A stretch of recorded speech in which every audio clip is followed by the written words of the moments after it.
everything. It means everything to us. It really does. I've been thinking a lot about the Pew study from 2023. This was just last year, the one in which Jews are the most favorably viewed religion in the United States. Still true, by the way. It's hard to reconcile that with what it is we are experiencing. Right? The Pew study did say, despite a rise in anti-Semitic incidents across the country, Judaism is most favorably viewed among religion in the United States. By a lot. Most people really just love us. But I guess the part that frustrates me is that most people have really strong feelings about us, when I wish we could just be. I just wish we could be most of the time. Yeah, one of the beautiful things that has happened in the last generation, at least the last 10 or 15 years, is that Jews stopped having the conversation about what makes a good Jew. It's an internally anti-Semitic conversation. There's no definition. So anybody who tries to make one will put some people on the inside and some people on the outside.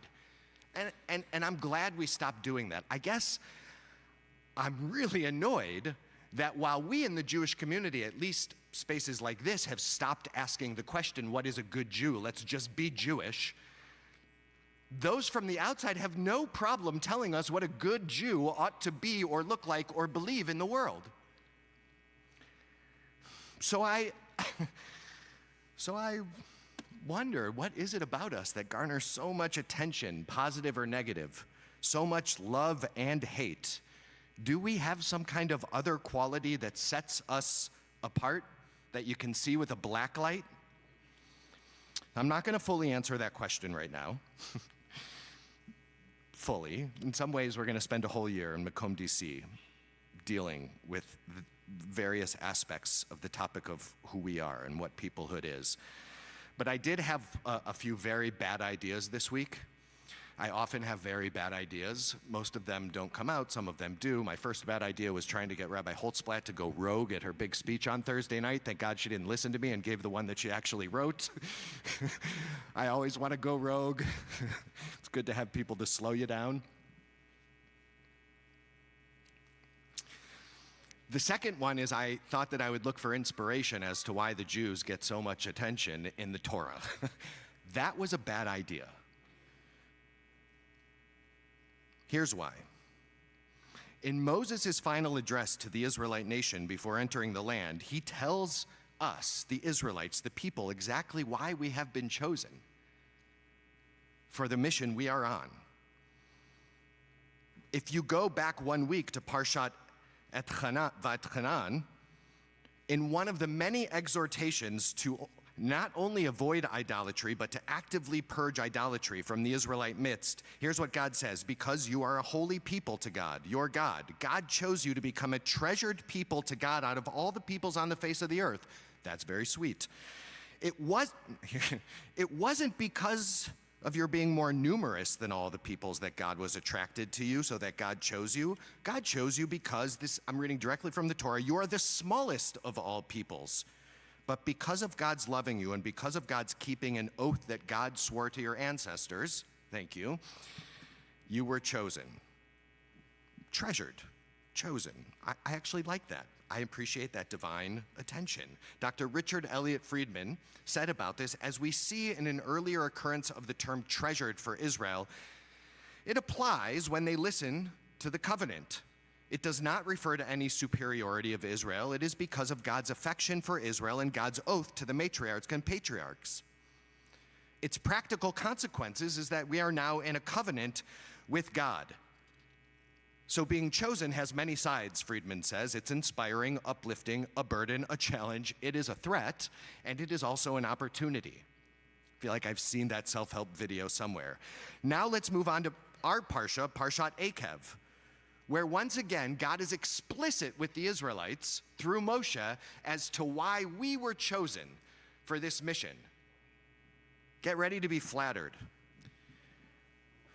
Al tomar bilvavcha b'hadof Adonai Elohecha otam milfanecha lemor betzidkati havianu Adonai l'reshet et haaretz hazot. Don't say in your heart, when God brings you to the land, it is because of my virtue that God brought me to take possession of this land, when it is actually because of the other nations' wickedness that God has paved the way for us. Don't say it's because of your own virtue that you have been chosen to enter into the land. It's not because of you, it's because of them. It's the opposite of it's not you, it's me. It's not me, it's them. Goes on. So you shall know that it is not because of your virtue that God, your God, gives you this good land to take possession of it. Then he says, in this, hey, you are chosen because you are a stiff-necked people. Remember, don't forget that you made God angry in the wilderness. From the day you went out from the land of Egypt until this very day, you have been rebellious towards God. Okay. Thanks, God. We love you too. I mean, sometimes I think, who needs anti-Semites when I can just read the Torah and be told how awful I am by God? It's not because of your virtue. It's not because of your own integrity that you have been chosen to take possession of the land. It is because the people there are more wicked, and I made an oath with your ancestors who I really did like and who didn't upset me over and over and over again in the wilderness. Dr. Richard Elliott Friedman, again, Moses thus gives a powerful warning against chauvinism and self-congratulation. And this also provides a profound balance to the declaration that Israel was chosen to become a treasured people. Possession of the land is a result of a promise to Israel's ancestors. Status of a treasured people depends on actions, faithfulness to the covenant. Israel is not intrinsically better than anyone else. As a rabbi, I can attest to that being 100% true. I am no better. I am human, like you all and everybody else. What is special about Bnei Israel, the Israelite community, is not an inherent quality of goodness or greatness that makes us superior, but it's rather that we have been given a singular opportunity to follow a path that will ultimately bring blessing to all the peoples of the earth. What God is saying is there's a different way to establish a civilization in the ancient Near East. God knows this, and God knows that God can't do it God's self. So God picks a small, malleable, very tiny but human community with which to pursue the objective of a different way, of a non-idolatrous way. And so after I read all of that, I said, great, show me the way.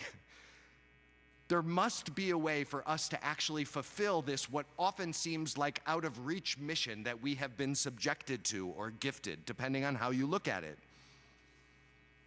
And the Torah, in fact, towards the end of Parashat Eikev, explicitly states what God wants from us in very clear and simple terms. In Hebrew, it begins, Ve'ata Yisrael ma Adonai Elohecha sho'el me'imah. And now, Israel, what is it that God wants from you? The Torah actually asks the question and then provides an answer. It's pretty rare. What does God want from us? And here it is. It's a few verses. To go in all God's ways, okay, we'll get there, to love and to serve God with all of your heart and all your soul, to take seriously the Torah, the commandments, follow God, love God, serve God, take seriously the Torah. Then it goes on and says, God really desired your ancestors to love them and therefore chose descendants after them. You, out of all peoples, this is a gift. God loved your greats. And now you get to live out that love. So here's what you need to do. Circumcise the foreskin of your heart, or soften your hearts. Soften your necks. In other words, be the opposite of a hard-hearted divine wannabe like Pharaoh, who always had a hard heart. Be different than Pharaoh. Why? Because God, Ha'el Hagadol Hagibor, the might, the great, the mighty, and the awesome, is impartial and will not take a bribe. Like God, who does justice for the orphan and the widow, and who loves the strangers to give them bread and garment, so you will love the stranger because you were strangers in the land of Egypt. In other words, you do, Israel, have the capacity to change humanity, not because you are intrinsically special, not because of your numbers, not because of your virtue, but because your love of God and your divorce from idolatry and coercive power will inspire you. It will inspire you to live this mission and be a light unto the nations. It's not that complicated if difficult to implement. Fear God, love God, take seriously this Torah, this law.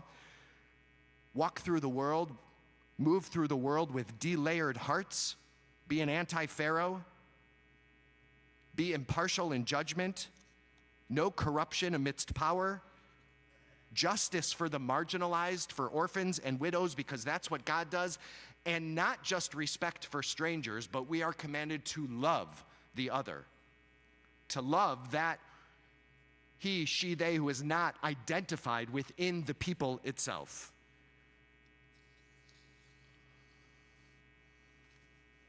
We were chosen because of who we were. Because of who we were. Because of our ancestors generations ago, and we retained that status. That status because of what we might yet become and what we might mean beyond our tribe. The Torah wants us to always remember, to never forget, Zachor al tishkach. This, we are a purpose-driven people. We are here for that, a purpose-driven mission. I know we don't always agree on the specific means or laws or policies by which to achieve this purpose, but that particular challenge of uniformity, that disagreement, has no bearing on the person or the purpose or mission itself. So even as forces from the outside continue to reemerge against us, even as we confront, as we must, those threats, let us not forget why we are who we are in the first place, no matter what the external perceptions of who we are might be.